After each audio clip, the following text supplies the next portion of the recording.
right, I want to welcome all of you to the call. This is the INSPIRE Awards community chat with our 2020 Person of the Year nominees. Now, because of COVID-19, that's the only thing people can talk about these days. We've had to postpone our 10th annual event. We were hoping to have it this year, but things just didn't allow that to happen. And we've moved it to next year, May of 2021. But in the interim, we want to introduce you to some of the wonderful and inspiring individuals, community organizations, and businesses in this series of group video interviews with our nominees and our honorees. So my name is Darren Stehle. I've been with INSPIRE Awards for a little over a year now, and then a few months ago I took on the position of Executive Secretary for the awards. I don't know what I got myself into, but it's great, and it works for me because I'm a bit of a control freak, and that's what we need in a secretary. So I want to introduce first the 5 honorees. I'm going to give you a quick, the 5 nominees, sorry. I want to give a quick introduction for who each of these individuals are, and then we're going to go through a series of questions. So Kareem Ladak is a philanthropist, volunteer, community leader, and a change agent in multiple communities in Toronto and all over the world for decades now. Courtney McFarlane is a visual artist, poet, manager of children, youth, and adult services at Davenport Perth Neighborhood Community Health Centre. And Chris Staruch, if I'm saying that correct, is the co-chair of Toronto People with AIDS Foundation's Friends for Life Bike Rally 2020. Amazing. Yasmin Prasad works at the 519 as an education and training facilitator, delivering training on access for LGBTQS people. She's also a research coordinator at Women's College Hospital, working with trans women and HIV. And finally, Mocha Dawkins is... You gave a really great quick bio. It's the power of emulation of love, sisterhood, community, freedom, and dignity. So welcome to all of you. So I'll have you all come off mute. Thank you. Say hello. Hello. Hello, everybody. Hi, everyone. Hello. And we were saying at the beginning, or I was saying at the beginning, I want to be where Kareem is. Check out that background right now. Virtually. Virtually. Everything's virtual right now. So let's begin by speaking about the work that each of you do that is, specific and talks to the reason for you being nominated for LGBTQ Person of the Year. So Kareem, if we could start with you, briefly just tell us about that. So when you say briefly, do you want us to be like 30 seconds? Do you want us to be 40 seconds? You could give me a bit, but you could give me a minute or two. Sure, okay. Yeah. So I wasn't actually sure about how, because the couple of people who said they nominated me, I think they nominated me for the work I've done before, not now. But I have been doing this kind of work, both at the grassroots level, within the LGBT, as well as the non-LGBT community for about 40 years now. Everything from kind of founding organizations to chairing organizations to kind of, and so a variety of roles. Here in India, I was, we started the whole first Indian LGBT magazine in my apartment in Bombay. And so the experiences are far and wide. However, what I am today is the vice chair of a network called the Dignity Network. And the Dignity Network is actually appealing to the Canadian government to affirm LGBT rights globally. So we do a little bit of stuff locally. We are organized around the elections. We organize around Ida Hot. We organize around several things. But so we've been able to get the government to contribute about $35 million over 7 years. And a lot of that is targeted towards the international LGBT community. So that's, I think, kind of if you were to say profile of the year, that's probably what you would pin it to. Perfect. Thank you, Kareem. I think you brought in perhaps something that I missed in being specific about this question. Good to speak about where you've been and what you've done, but specifically INSPIRE Awards celebrate those primarily in the GTA. So when we bring it to what are we doing for the diversity of our various communities. So thank you very much. Courtney, could you come off mute and answer that compelling question? So I think the bio you have was a little out of date. So I'm currently interim director of health promotion and community engagement here at Parkdale Queen West Community Health Center. And I've been working in the community health sector for actually a few decades, working with folks who are marginalized due to newcomer status, income, all the other kind of issues that they're managing. And providing and supporting access to healthcare and to access to services and supports that folks need to live their lives and to be meaningfully engaged in community. In terms of work within LGBTQ community, specifically, I've been an organizer particularly in Black queer communities for a number of decades.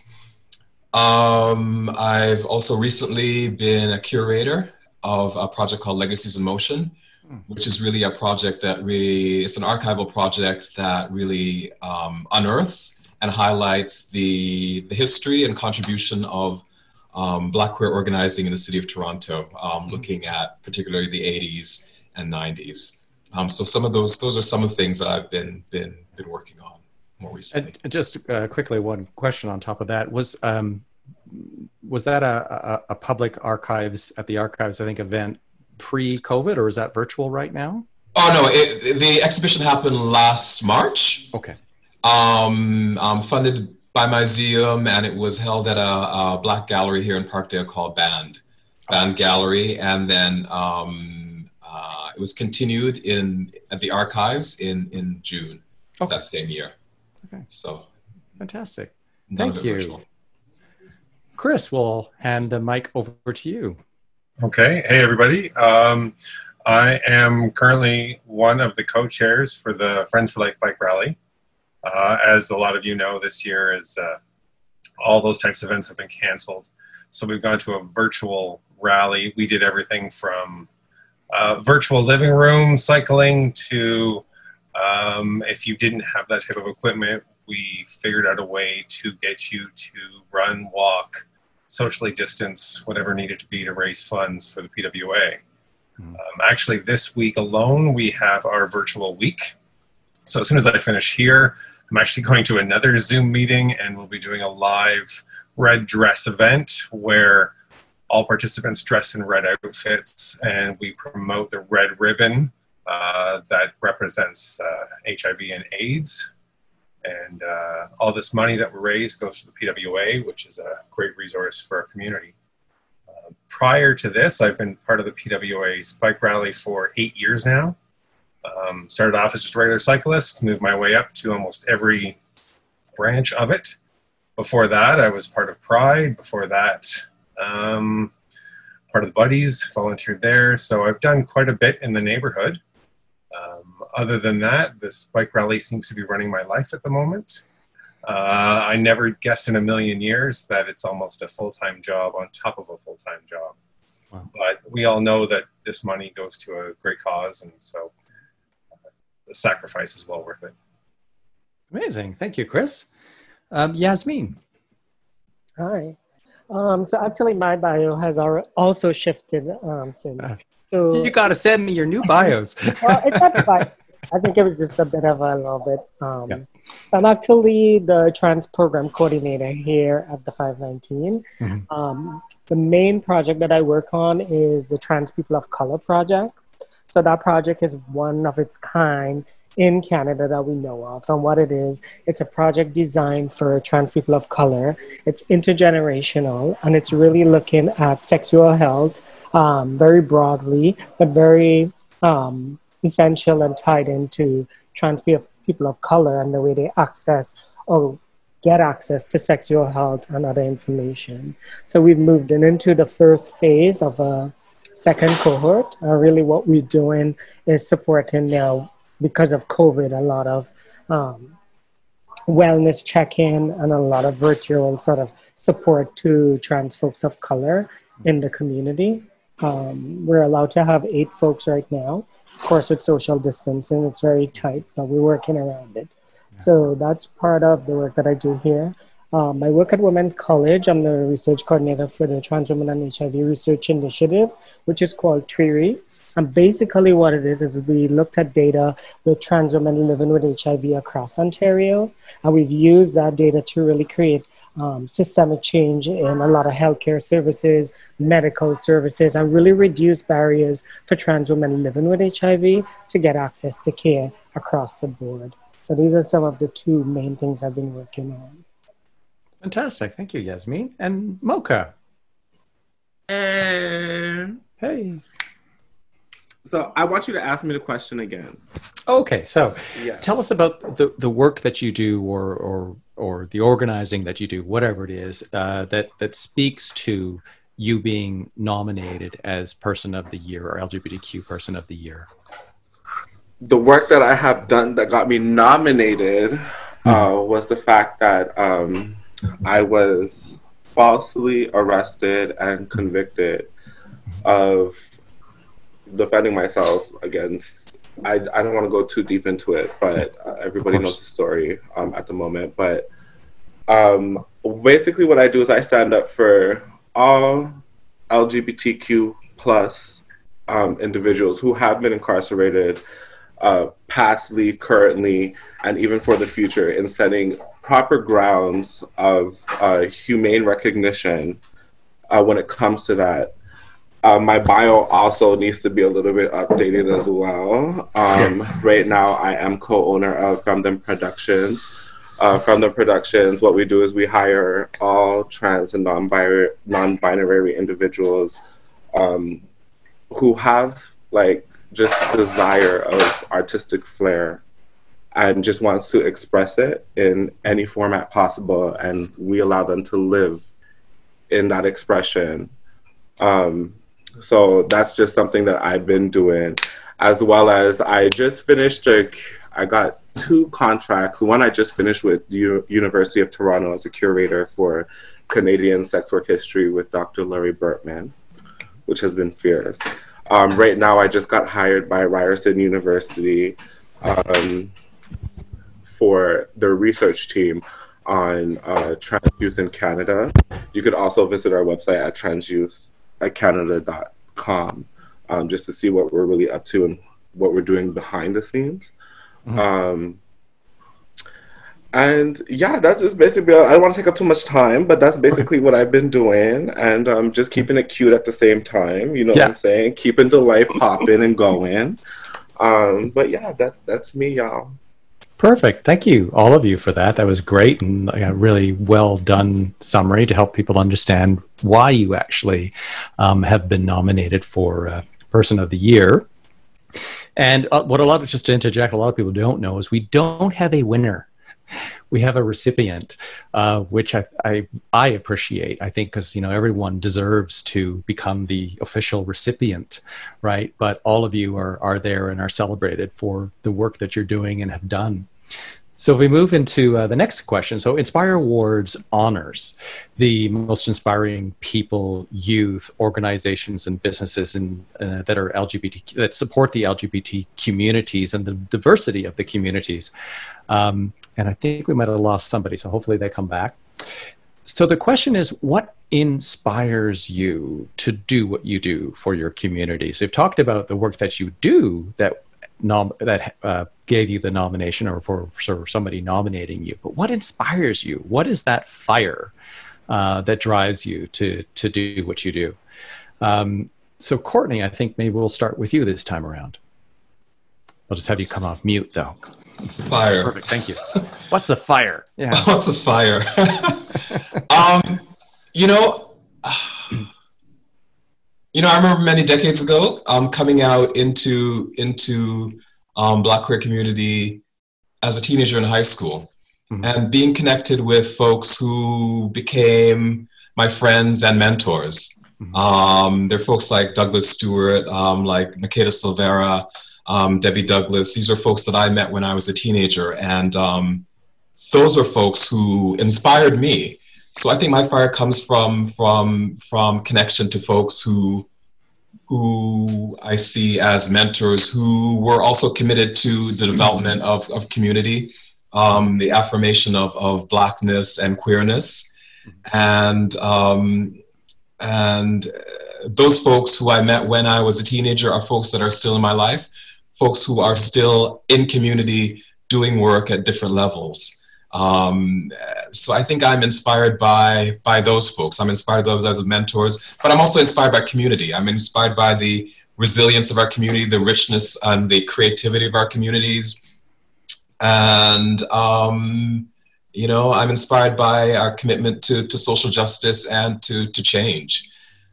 So these, if you want to look at fires, these are some of the fires that are burning in my belly and propel my work, whether it's my work in community health or my work in community or my work in art and culture.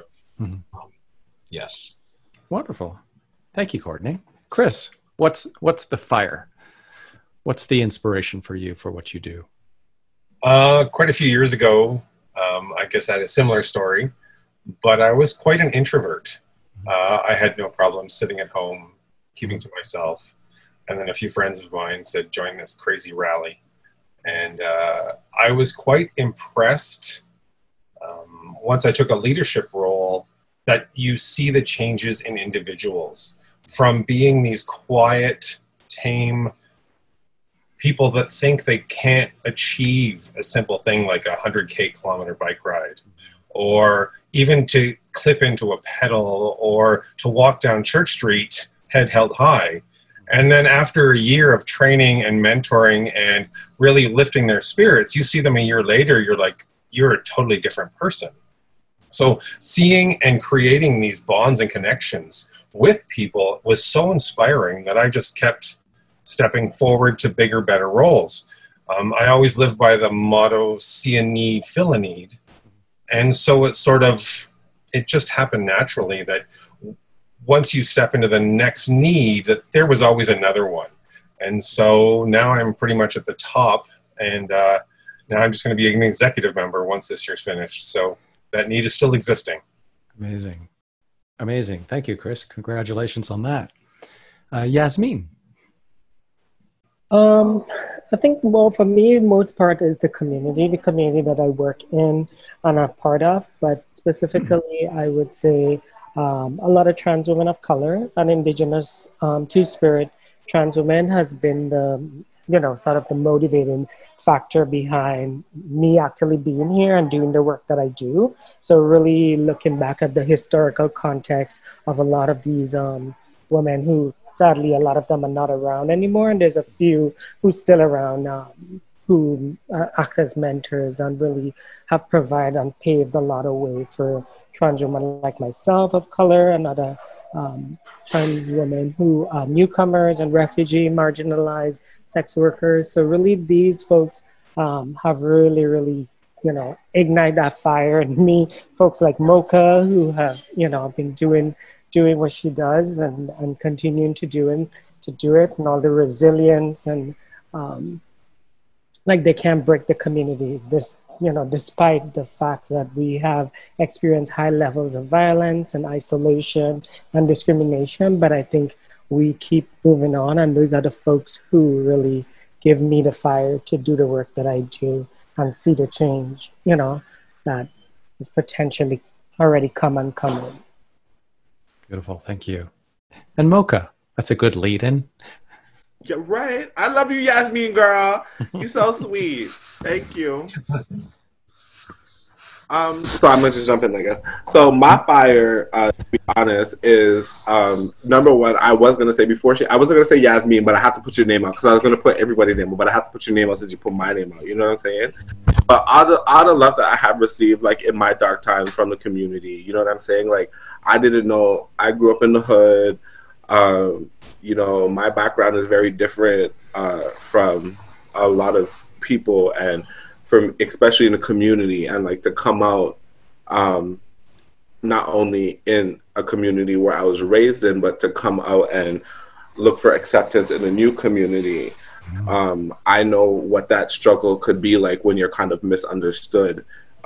So that's where my fire comes from, is the fact that indifferences between people and that social recognition, which is not really emulated I find sometimes because there's a lot of judgmental factors that take place. But that's my fire, is to know, like, to always like stay rooted to my foundation, to stay rooted to my community and all communities that I'm a part of, not just the Black community, not just the LGBTQ community, not just the trans community, you know, not just the indigenous/native community, but all communities. Just a combustion of things is what really keeps my fire a hold. That's it. That's wonderful. I got a tip on that one. I'm just gonna say, I'm not gonna play that off like that's what I was gonna say. A hold. Thank you for that. Wonderful. And Kareem. So the beauty of going last is I can say I echo all of the above, right? But Yes. I'll put on Mocha's point, which is to me very special. There's a few reasons. I'm a rebel. I think I was born a rebel. I'll always be a rebel, and that's kind of the, you know, I call it the electricity, right? And but the intersectionality of it appeals to me a lot.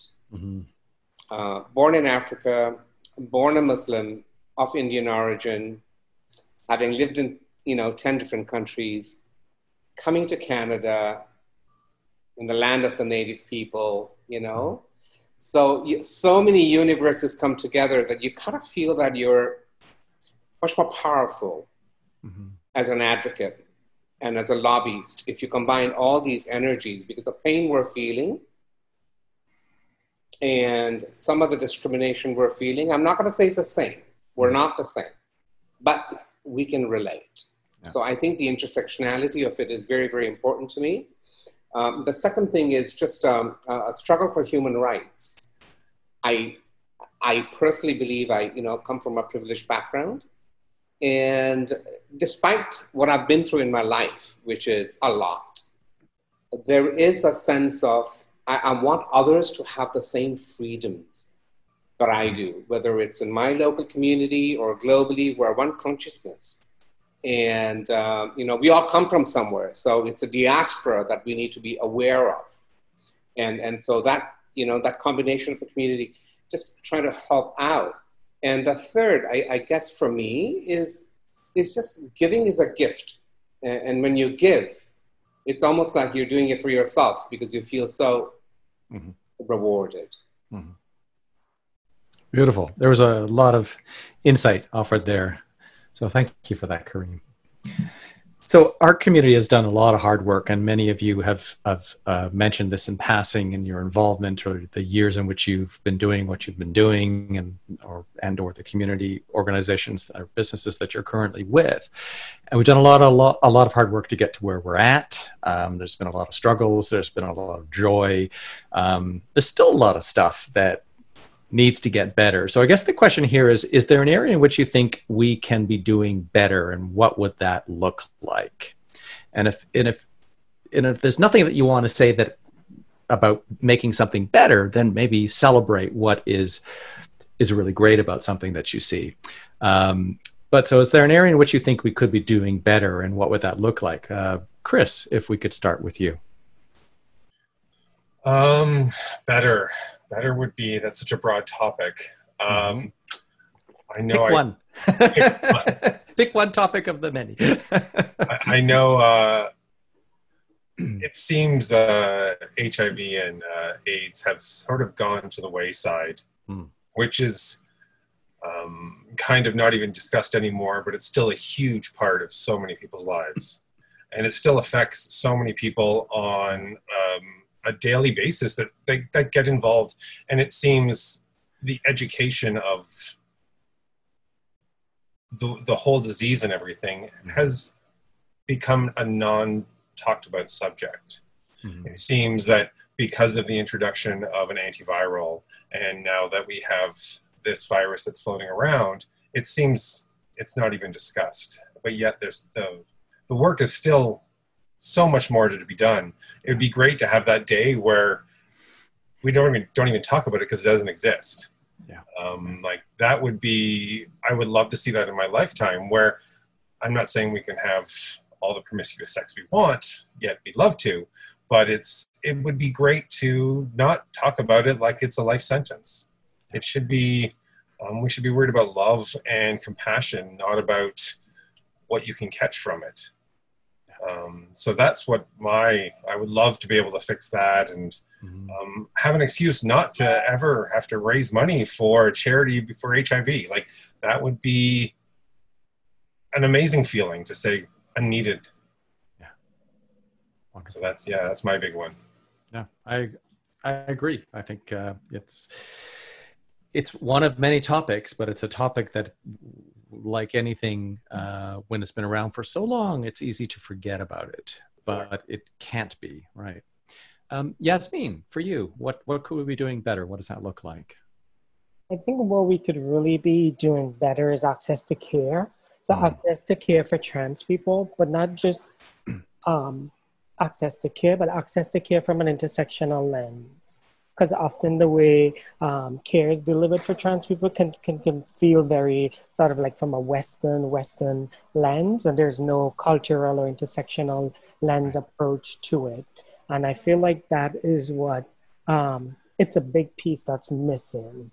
And that really needs to be addressed, because we often see trans people in one particular way or only one way, and we treat them that way. And we need to see trans people from a broader section. So people, that trans people of color, trans people who experience disabilities, trans people in all the different aspects of their lives, and recognize that we're not just figures and statistics and numbers, because often we could really get caught up in that sort of cycle or that sort of way, and to remember that we're actually human beings and that we're people with, everyday people's lives. And I think that's what I would like to see, and things get better, where a trans person, regardless of what, could walk into somewhere and access care without having to feel any form of stigma or barrier. Yeah.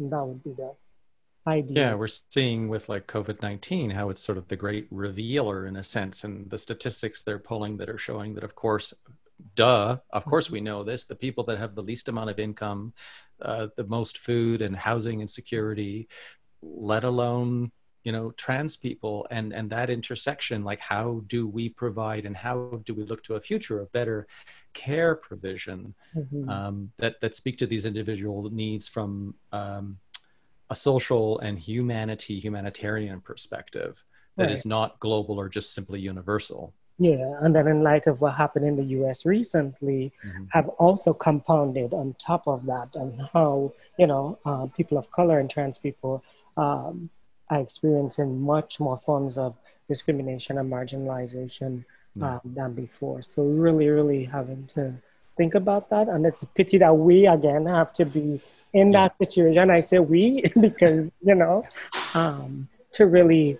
create change. Again, it's always been Marsha P. Johnson, Sylvia Rivera, all the trans women of color, all the indigenous two-spirit trans women who had to pass away for us to continue to struggle. So also to always recognize and remember the history and our history, because I think a lot of people tend to forget that along the way. Thank you. And Mocha? What I would say is I would like to see better acceptance within the community. I find like sometimes focus a lot on like the exterior societal pressures, but we don't recognize the fact of the behavior thought pattern of those exterior thought pressures, and then how it affects us and within our own community. And I think sometimes, because we all know the scene is key, the scene is shade, the scene is tea, the scene is everything you want it to be, honey. The scene is life. But the way how we project ourselves sometimes to one another really just isn't healthy for anybody. And at this point in time, I just want to take reference to when I say acceptance of each other in the community and how we do, it's also acceptance within ourselves. And I'm just going to touch briefly on this fact that like I was in jail with Bruce MacArthur, and just to hear just some of the things and how he was psychologically, you could tell it had to do with societal exterior pressures. And I didn't have a one-on-one with him. I didn't get to talk to him. I don't know. I don't think I could handle that personally. But just to like, from word of mouth from the other guards and people who are telling me things and trying to get that understanding, I feel like, you know, there's a lot of exterior societal pressures that affect us internally, and because it affects us internally, we then project that upon our own community when we're supposed to be accepting of one another, and we're not sometimes. So, and the challenge is when we're marginalized and we have issues of shame and self-worth or self-estimation, then it becomes the eating our own, where we go seek refuge in our community. It doesn't have to be marginal. It could be anything, just exterior societal pressures. You know what I'm saying? It has a great mass to it. But Exactly. Thank you. And Kareem? So I would say there are probably three things to me that come to mind, having heard everyone so far. Mm-hmm. One of them is the intersectionality point, again. Mm-hmm. Okay? So as a gay, brown, Muslim, Indian origin, you know, man, you know, what do I not see about the struggle of my transgender, bisexual, you know, the BLM movement? Why do I not seek to understand that? And why do I want to live in denial of our struggles are the same? And to me, that requires a consciousness change. It's happening, but very slowly. And so if it's a community, we can come together and say, we will fight. I want to fight for women's violence. I want to fight for everything that I believe is human rights related, right? That's one. The other is the way we write our history.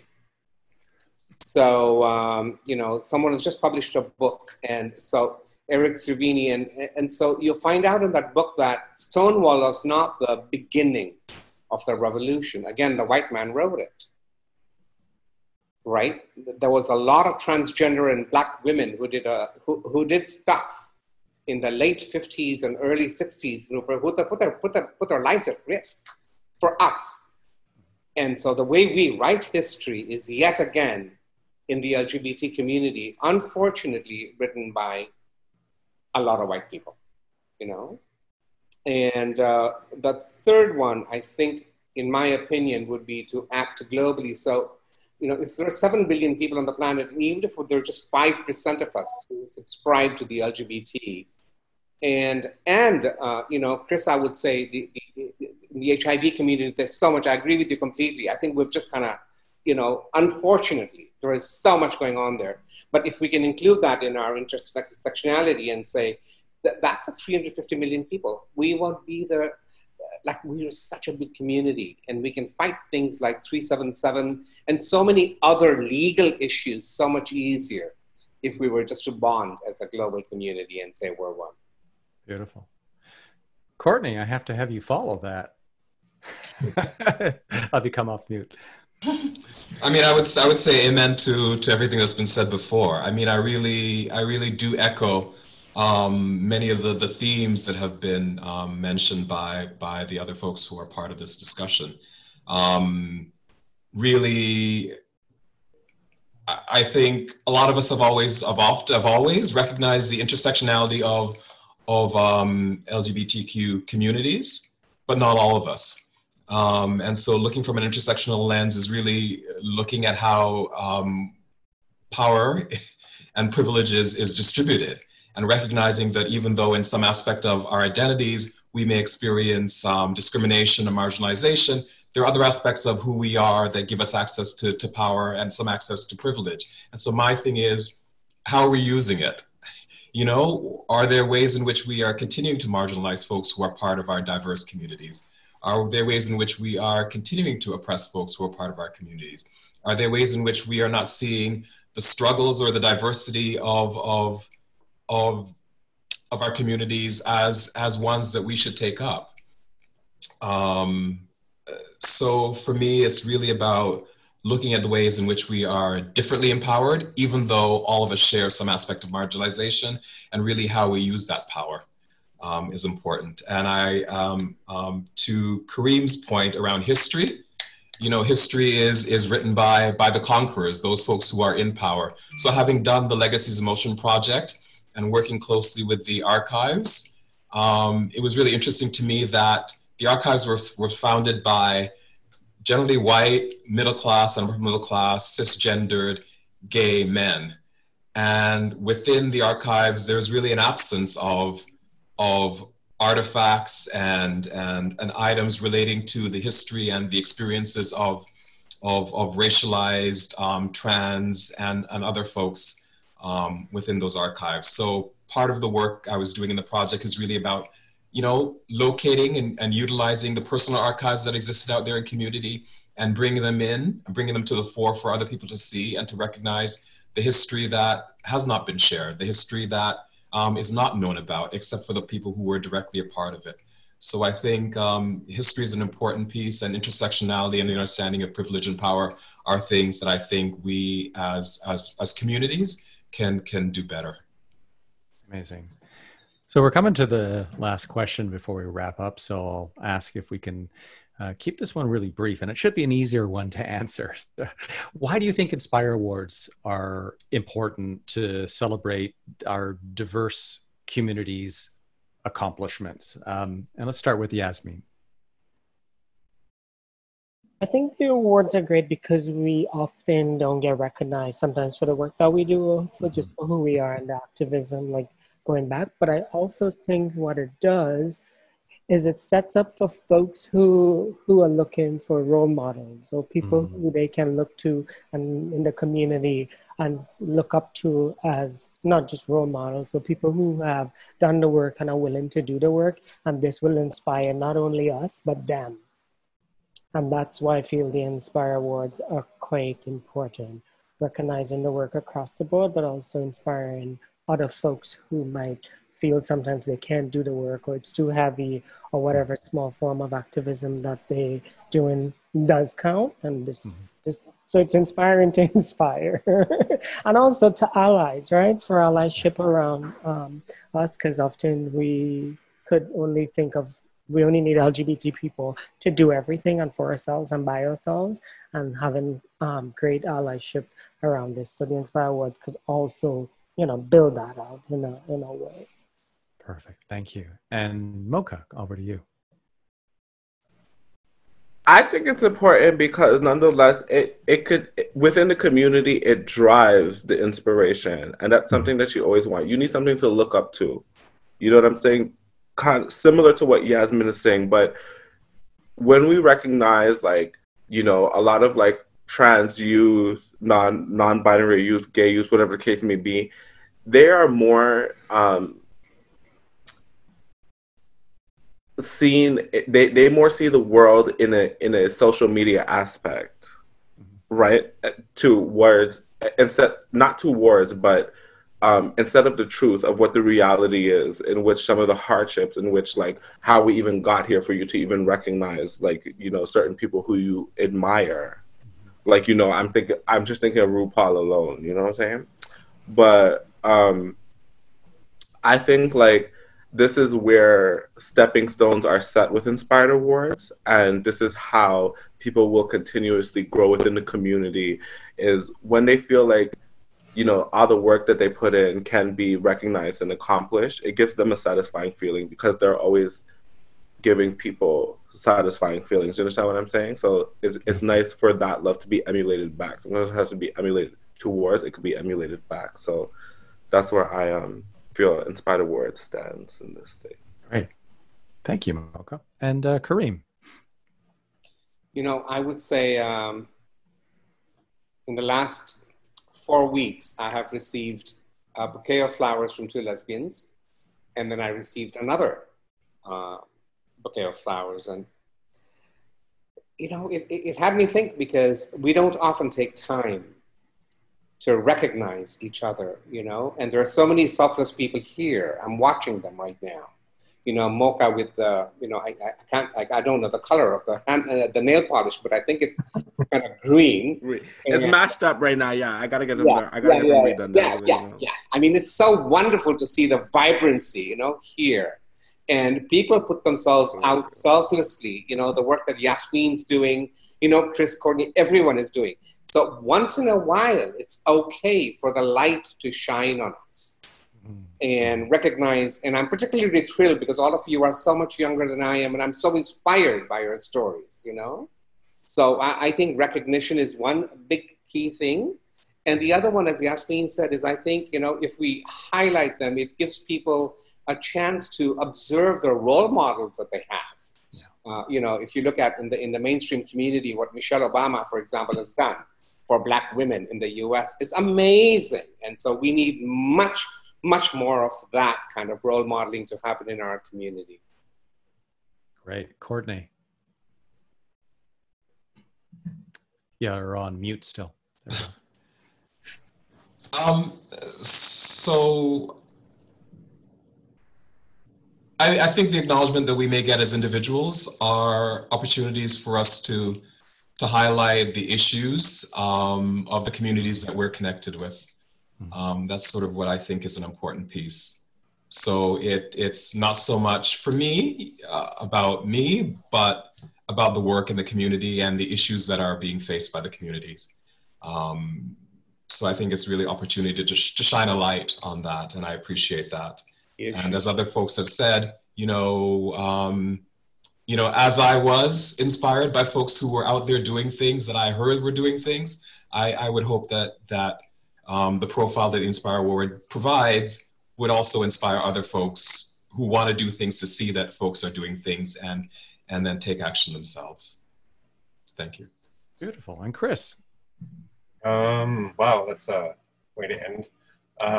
My big one would be more on the education side. Like, I see all of you guys and I'm just like, I don't feel worthy that I'm in a group with the four of you and yourself, Darren. And I'm just like, I didn't know the amazing work you guys are doing to this level. So it's great to educate everybody to say, hey, this is what this person's doing. And other people might be interested in either following or helping or engaging you. And again, this is fantastic just to be aware that you guys are doing such fantastic work in the community. So that would be my big one, is showing the world all the great stuff that everybody does.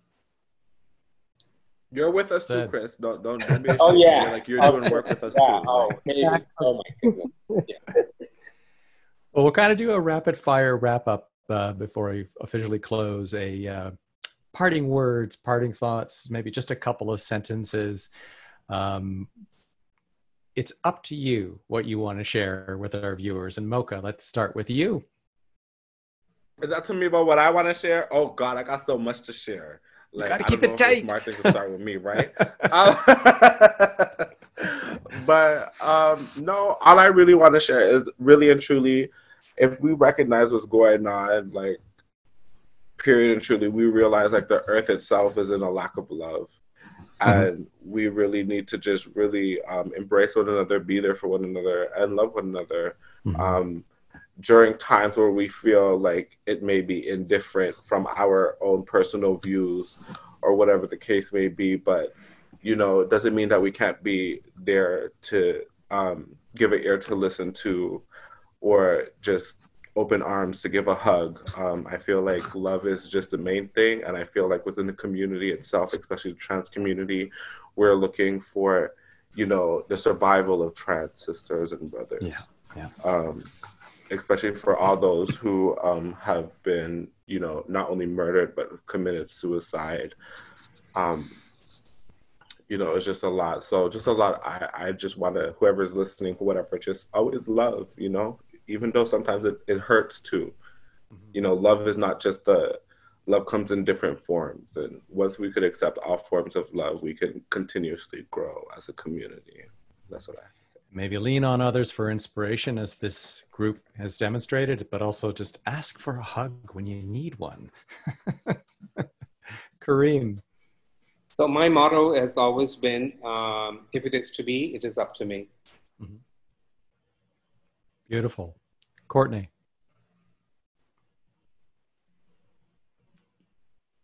I'll give you those seconds. You're like, I'm not sure I have a motto or parting words.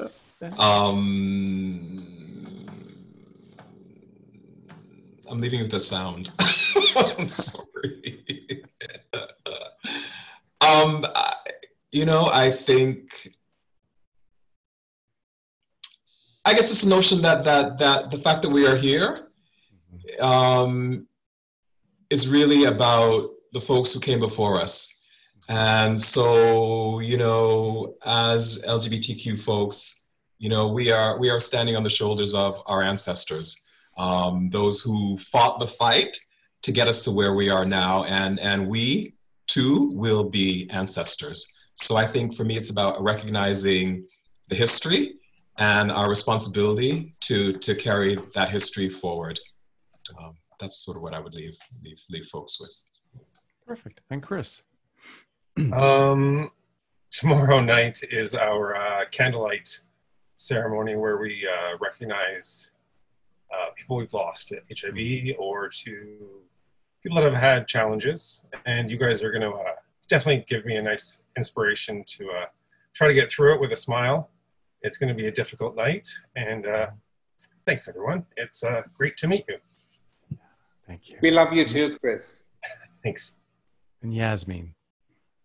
Well, it's hard to top all of that, but I really think that recognizing and embracing change is what we need to really think about anytime now, and whatever that means to people, it means, but really thinking about that and taking care of ourselves and each other, of course, is quite important, especially again in these times, and always has been. But yeah, really just doing what we do and keep on doing it, you know. So kudos to you folks, and nice to meet you. Maybe add my 2 cents there. I think what we've seen in this last like 50 minutes or so is listening. We're in an environment where I'm the host, I'm asking a question, I'm letting somebody speak. And speaking to your point, Yasmin, we have to listen and get to know people. And the more we befriend people, the harder it is to argue or dislike them. And I think that's one of the things I recently learned that I'm using in my own approach to things. So I want to thank everyone that's been watching this. I want to thank all of you, Yasmin, Mocha, Kareem, Courtney, and Chris, for participating and being patient with setting this all up. And I hope that you enjoyed getting to know these nominees for LGBTQ Person of the Year for 2020, who we're celebrating this year, who we're going to hopefully get to meet in person next year in May of 2021. And I want to just make a note. We are having a really special virtual sort of meet and greet live event on September 18th, 2020. So please mark your calendars. Details will be forthcoming with the exact time. It's going to be a virtual live, YouTube, Facebook Live, and a couple of other apps. We've got some amazing performers. I know who they are, a great MC. I know who she is. I can just say they're all really great people, and people in the community will know who they are. So it's going to be entertaining. It's going to be tight. We're going to get to meet all of you again. And the information is going to be available on our Facebook page for INSPIRE Awards. You can go to the events page at inspireawards.ca, and then down below this video, if you're watching on YouTube or where else, we'll have links for all that information. So next year, mark your calendars, please, for May 14th, Friday, May 14th, 2021. That is when we will officially celebrate the 10th anniversary for the INSPIRE Awards Gala. Pandemic and COVID permitting, we'll see what happens come that time, but you know, fingers crossed. So thank you, everyone. One final goodbye. Everybody come off mute and say goodbye. Bye, y'all. Love y'all. Inspire. Bye. Check us out on Fandom Productions.